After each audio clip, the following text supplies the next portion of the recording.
let's talk about the strategy and the common mistakes that people do when it comes to business funding. So the mistakes are being frivolous and happy-go-lucky and just applying for anything in any order and sequence. The order of operations matter, just like we learned in elementary school. Correct.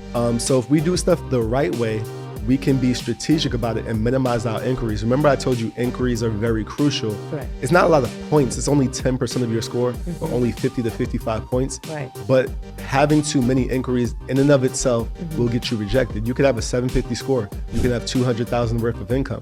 But if you have 17 inquiries, that alone is gonna get you rejected because it looks like you're over leveraging yourself. Now, when we do this the right way, we can try to get lines of credit from a bank, and we can use one inquiry only from one bureau.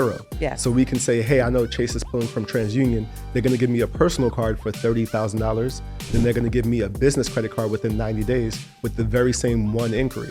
And I can go over to Amex that's gonna pull from Experian. And they're gonna give me, 25 to 50,000 on the personal card. Then they give me 15 to 50,000 on the business card. So I got $100,000 from Amex with one inquiry from one bureau. And I got money from Chase with one inquiry from one bureau. Then I go to another bank and get money from Equifax with one inquiry from one bureau.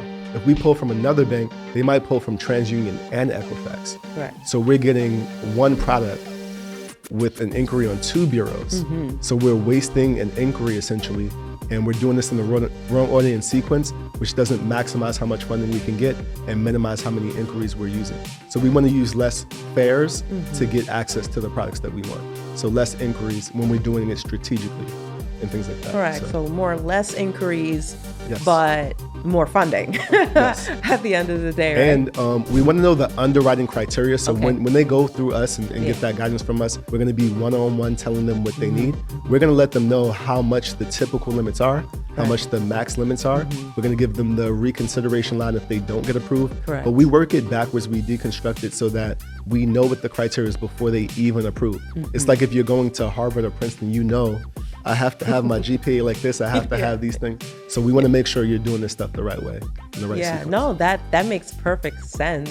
I mean, I think that, if individuals could understand the sequence, you could maximize. Yes, absolutely. And not having to have a bunch of inquiries and Absolutely. not enough funding, right? Yes. I think that's the Yes. biggest mistake. It's a huge mistake. Yeah.